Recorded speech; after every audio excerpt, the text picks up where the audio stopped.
Hi, ChatGPT. Hey again, I'm here and ready to help with whatever you need. Just let me know. How are you today?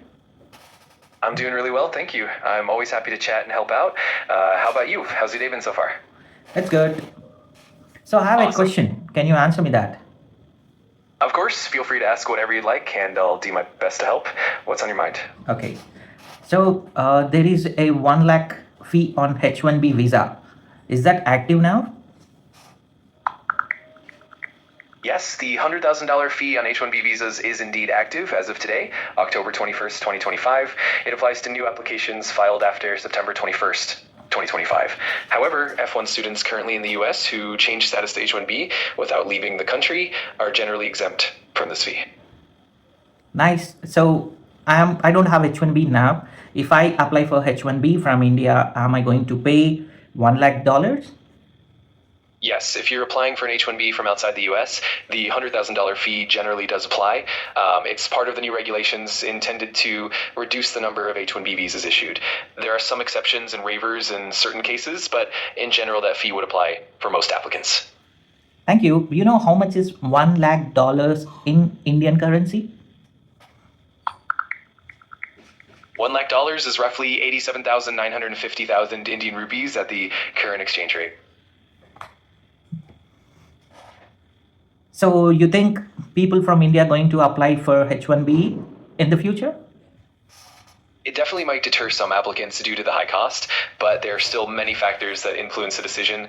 Some companies might be willing to cover the fee, and certain roles or specialized skills could still make it worthwhile. So while it might reduce the overall number, I think there will still be people who pursue it. Great. You know how much is 1 lakh dollar in India? That is the maximum amount or the highest amount that an IT director would get as a salary. So, do you think a company would sponsor 1 lakh dollar to give an H1B visa? That's a great point. In many cases, the cost of sponsoring an H-1B visa, especially that high fee, would definitely factor into a company's decision. For higher level positions like an IT director, the investment might still make sense, especially if the candidate brings unique skills or expertise. On the other hand, for more standard roles, companies might be more hesitant. It definitely adds an interesting dynamic to the hiring process. Great. So my perspective on this is, so the new generation people who are going to pass out in India with great skills, if they can't able to apply for H1B, they would stay in India, right? Absolutely, that's a very likely scenario. If the H-1B route becomes significantly more costly or limited, many skilled professionals might choose to stay in India or explore opportunities in other countries with more favorable immigration policies. It could definitely shift the talent landscape and impact how companies recruit globally. Okay. Do you know at what percentage of Indian people are working in biggest tech giants in America? As of March 2025, about 23% of tech workers in Silicon Valley were born in India. While more specific data for 2025 might not be fully available yet, this gives a good indication of the significant presence of Indian professionals in major tech companies. So if companies are going to, let me put like this, if companies are not going to sponsor H1B visas for the future skilled workers who are going to come out of in India, so definitely US going to lose that 23% workforce, right? That's definitely a possibility. If the barriers to obtaining an H-1B become too high, many skilled professionals from India might seek opportunities elsewhere, which could impact the talent pool in the US. Over time, that could mean a reduction in the diversity and the expertise that the US tech industry has benefited from for years. It's definitely a complex dynamic that could reshape the global talent landscape. So there is a other side of this. So definitely companies not going to sponsor H1B for the new skilled workers. So they'll stay in India, and India would definitely have a huge tech giants like US in the future. Am I right? Absolutely, that's a very plausible outcome. As more skilled professionals remain in India, it's likely that India's own tech industry will continue to grow and potentially rival those of the US. With a large, talented workforce and increasing investments, India could indeed become a major global tech hub in its own right. It'll be interesting to see how that evolution plays out in the coming years. True. Can you speak in Telugu?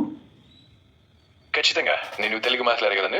నీవు ఏదైనా చెప్పాలనుకుంటే లేదా ఏమైనా సహాయం కావాలనుకుంటే చెప్పు. నేను సంతోషంగా సహాయపడతాను. వద్దు వద్దు.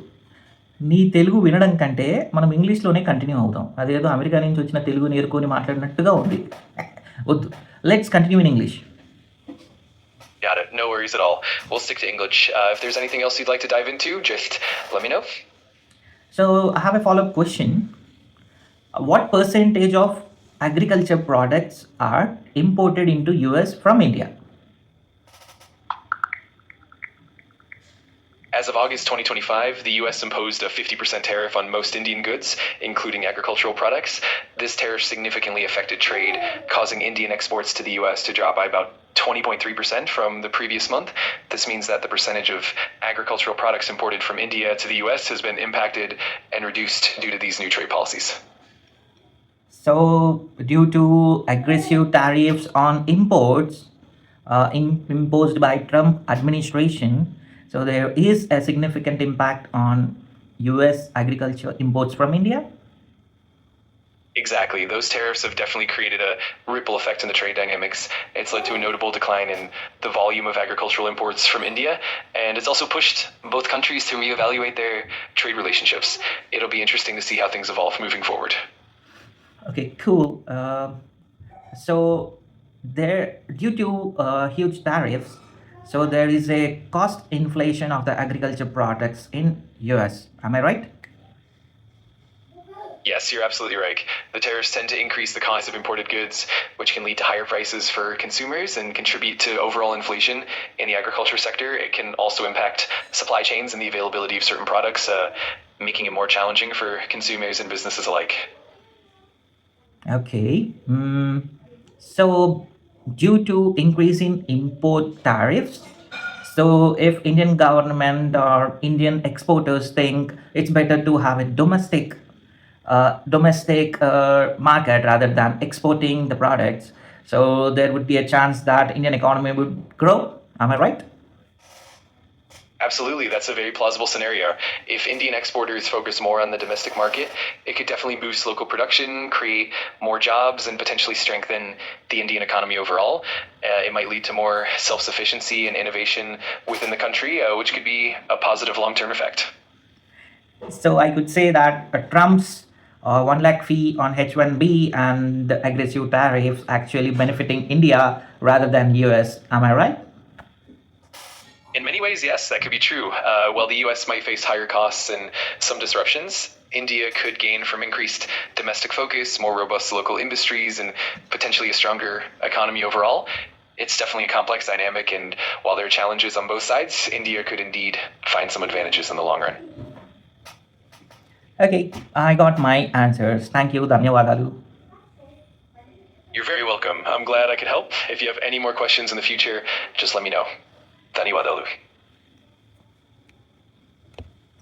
అది అలా ఉంది. విన్నారా? Thank you.